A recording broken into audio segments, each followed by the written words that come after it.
I swear, when she knocked on the door, everything turned cold. Like I could feel the air getting sucked out of the room. Me and her in that moment both knew that she's effed up. Like she knew that I knew about her usage.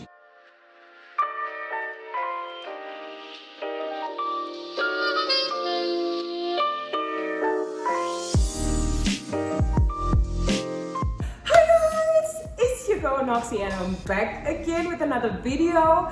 Guys, I know I haven't uploaded in a week or two, but forgive me, your girl's been extra busy. I'm back though with another story time to make up for this past week, okay? So you guys can see the title, you guys can see the thumbnail, you know what's up. I'm about to get right into it. So make sure you subscribe to this channel if you don't want to miss any juicy topics, any talk with Noxie, okay? Subscribe, turn on your notifications, and I will be seeing you in each and every video, guys. But today, let me just get into what the hell happened to me recently, okay? This is a sensitive story. Let me just start by making a disclaimer that this is not a video or advice on how to conduct yourself in such situations. I am just simply sharing my experience and my situation, okay? Just listen to the story. If you want to give advice, give advice. If you want to drop your gems, drop your gems. But this is just a disclaimer, okay? This is a story time. This is the truth. This is the real deal. It's harsh. It's tough. But I'm getting into it today. So I have a friend of mine. This friend of mine is an old friend of mine. We were cool, like we met because I was working with someone and then they introduced me to her when we were doing gigs together. And then I just thought she was cool, you know, she was a bit older than me, like maybe 6 years older than me, but I was cool with her, okay? So that's how I know her, basically. And then we grew apart because we didn't grow apart. I moved away because I had a baby, I got married. All of these things happened in my life that caused me to no longer be in close contact with my friend, okay? So guys, let's just call this person Trouble. I'm gonna call her Trouble. That's the name I'm gonna give her just for today because, I don't know, she's toxic in my eyes, okay? This is what I think. Anyway, you know, I'm always excited to see my old friends and all of that. So this person got into contact with me. Okay, so first of all, before she came to the house, she called me off a number I didn't even know. She called me, I picked up the phone. She's like, hi, it's Trouble. So I didn't even have her number anymore. So I was so excited to hear from her. And that's how long we had been out of touch, okay? When I'm now in my new place with my family, my son and my husband, she gets in contact with me. She's like, hi Noxie, I'm in town. I'm like, oh my God, my old friend is in town. I was so happy to hear from her. She's like, okay, can I just come to your house and wait for someone to come pick me up? I'm like, oh cool, you can come to my house, of course. She's my friend, guys. Like, why would I say no? So I let her come to the house. And when the car pulls up outside, guys, I'm just trying to chop this story up so quickly. When the car pulls up outside, I look at her, okay? And then I see that she looks a bit different from the last time I saw her, which was 2 years ago before I saw her again. So she looked a bit different. She looked like her wig was sitting right. Does that make sense? Like the wig was sitting sideways. The face just looked a bit pale. She looked unwell, okay? And then I'm just a bit worried about her, but I don't say it on the first glance. And then I just go, hi. She gets out the car. She's in morning shoes. She's wearing emoji morning shoes. I don't know why I'm sending for the shoes, but it was daytime, okay? Broad daylight, people are working, life is going on, there's the grind going on, okay? And she's wearing morning shoes. And I go to her, you're wearing morning shoes, you're not serious about life. And then the guy who was driving her goes, I told her the same thing. And then I just, the situation. Because I'm trying to meet my friend and ask, hi, how you doing? You don't look okay, type of thing. And then she opens the back of the car. It was like a double cab. She opens the back of the car and there they suitcases. Can you guys believe that? They suitcases, and I'm just like, She did say she was waiting for someone to come pick her up. So I guess these suitcases are for that. But at that point, my heart started beating and I started having anxiety. Because even when she hit me up to say, this is what's up, I'm around, I'm coming to your house, I didn't expect her to show up like that. And even her coming with the suitcases to my house first, I was like, This wasn't the plan, this wasn't the destination. I hadn't even talked to her in a long time. But I didn't mind, she came to my house and all of that. The guy drops her off and she tells the guy, yeah, don't forget to send those contacts. And then the guy started sending like 5 contacts to my phone or something for her. I didn't mind, but she looks like she didn't have a phone. So I go, friend, why don't you have a phone? Where's your phone? Then she goes to me, I threw it at someone and it cracked. I say, okay, that's fine. We continue talking, we go inside the house. But I look at her and I think something's wrong. And let me be honest, guys. Let me be honest. I really thought she was sick, like health, because I was like, yo, she does look unwell and I don't know, we have to do some checks and tests and whatever. So I'm not judging anyone who is sick or whatever, but I just had to look out for my friend. I go, are you okay? Is there a problem? Asking all these questions and she was shading the conversation, just, I'm okay. Yeah, just things are hard. I haven't seen people in a long time. Just regular talk that really wasn't making sense, okay? And I'm just puzzled. I'm here, there's now 5 contacts that have been sent to my phone by this random guy that she came with. And then the contacts are different guys. And then she starts asking to message those people off my phone. I don't mind sharing my phone for a minute because obviously I'm helping out a friend. But at that point, it was an inconvenience, slightly, because all the 5 contacts had to keep messaging back and forth, exchanging the phone. But as a result, because we're sharing the phone, I could see what she was talking about with the other guys. And then she was asking them, can I come to your house? Who's at your house? And the guys are like, I'm not married. You can't come to my house. What, just shading her, okay? You didn't tell us before you came. Next time you should announce your arrival or something like that. Then I look at the situation and I'm like, this person maybe is homeless. And I think that to myself without saying it. And then I call my friend, who's a mutual friend, for a mutual friend between me and Trouble. That's the friend I call. I go, hi, Trouble is here and she is not looking well. And I just spoke to her about you and she's like, she's gonna wait for you to come so she can make a plan to leave because, she's just saying things that are sounding like she's homeless. And then, my friend was also concerned. She's like, okay, I'm coming over now. We're gonna get to the bottom of this, okay? She comes over, we ask her, what's the problem? She goes, I'm hungry, I had no money, I had no food, wada, I'm jobless, that's the problem, please guys help me. And then we started to sympathize with her. And then my friend was like, can you let her stay at your house until we figure something out, maybe tomorrow? Then I was like, you know what, it's no problem. I spoke to my husband, he said, yeah, your friend can stay, but with the security, we have space if she doesn't mind. And then she stayed at the back with the security for 1 night. And then the next day, I woke up in the morning, I went to the chemist to go buy her a test kit. I was more just trying to get my friend help that she needed, if that was the case, because the way she was looking was like, friend, if something is wrong, you can tell us anything. Do you know what I mean?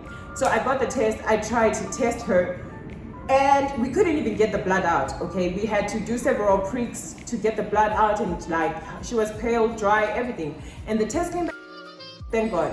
So I was like, then this person must really be suffering from hunger because she looks finished, sorry to say it so bluntly. But then, so me and my friend make a plan. My friend calls me and goes, Noxie, let me just pick up the girl and go shop some groceries to help you guys out. Since you're giving her accommodation, I'm gonna buy the food. Then we can all work on helping her get back on her feet. I'm like, cool, let's do that. She goes to the other friend's house. And then I speak to another mutual friend. I'm like, I'm so puzzled. Trouble came here and then she's just looking a bit, unwell. I don't know what the problem is. I've given her a place to stay. We're looking to give her a job and help her out.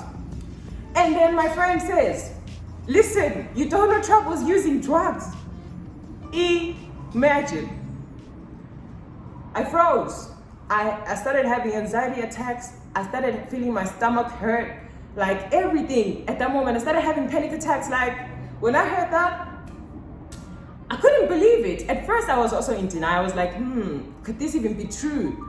And then I spoke to another person and they said, I've seen her too, hanging out with all these other people, doing the drugs. And there was no drug that was in there. So it was more than one person confirming these news. I was so troubled, guys. I was so troubled. I was like, my friend's in my house. She's using, okay? She's using, and she's in my house, and she's lying, saying she's hungry. And the people that I spoke to said she had food in her house, but she wouldn't eat it because she was using the drugs.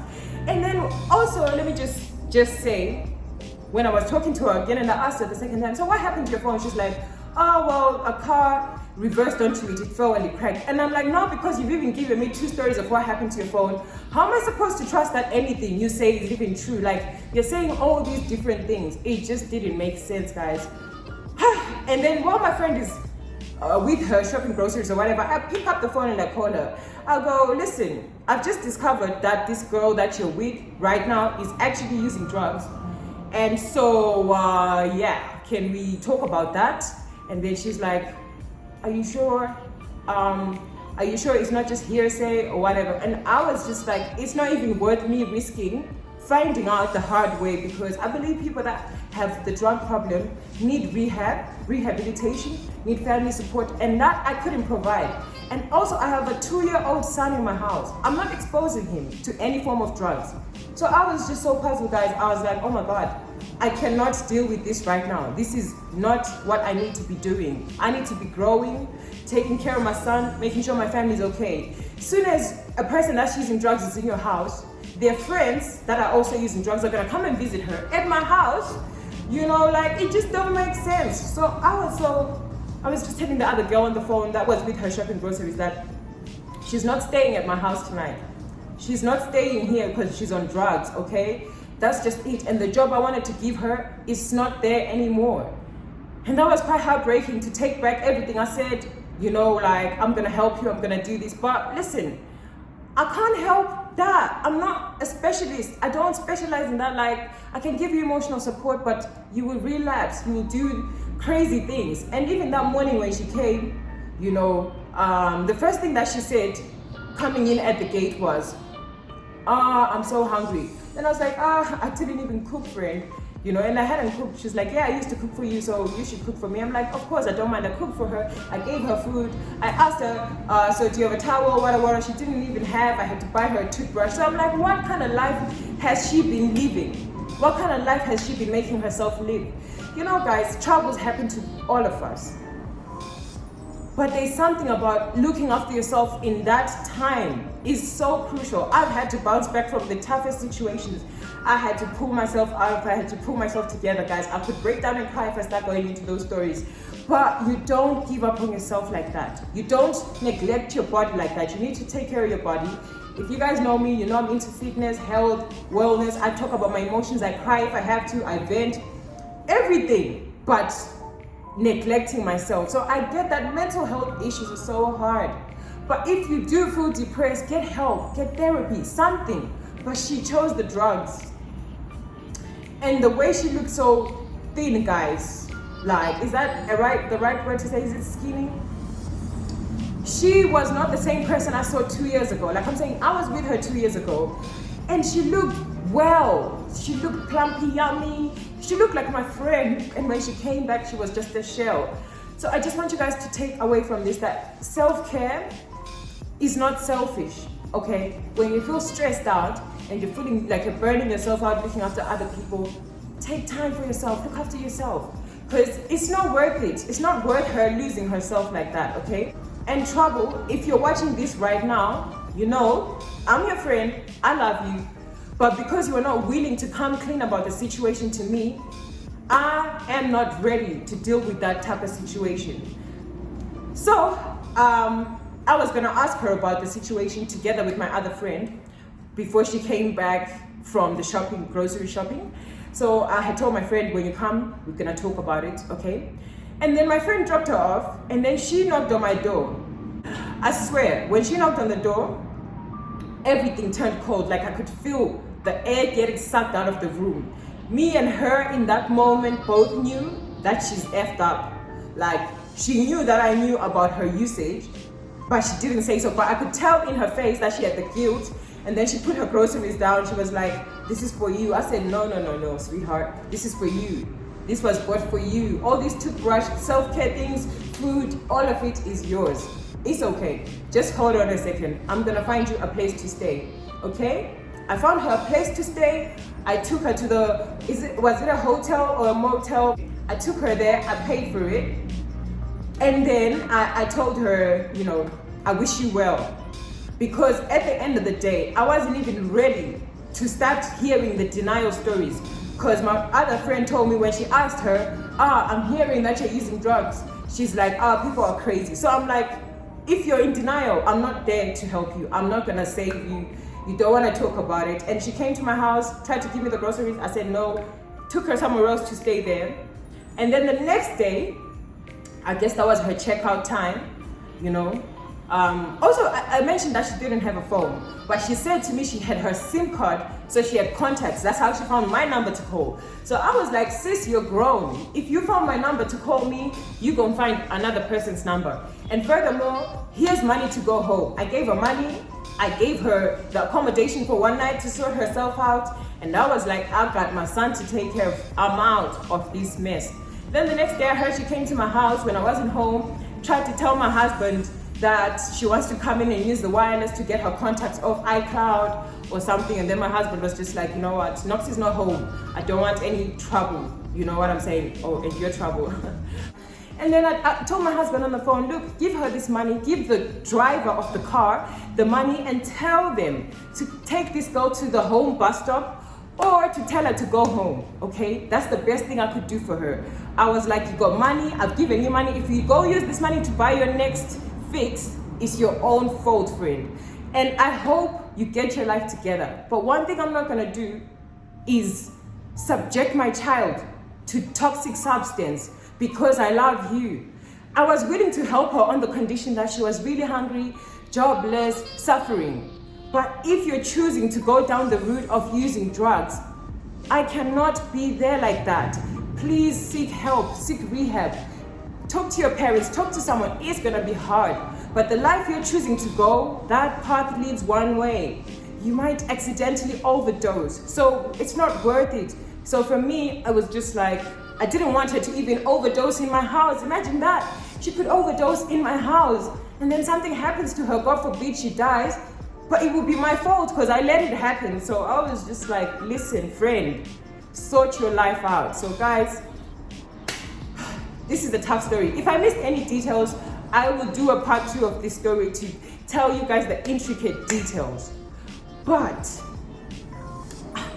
I am just so like, I lost a friend, okay? Because after that, our relationship hasn't been the same.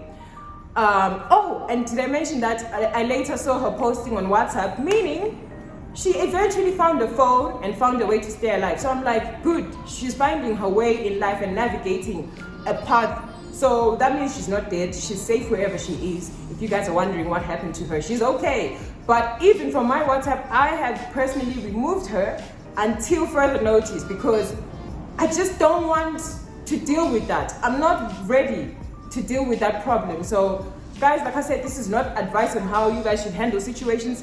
What do you guys think I could have done? Do you guys think I should have let her stay in my house, given her the job, and if she messed it up with the drugs and then fire her? But for me, the reason why it wasn't worth the risk is if things get stolen like laptops, phones, I cannot risk that. It's too valuable. I won't be able to be a YouTuber if my phone went missing. Imagine that. So it's so sad to even be saying this.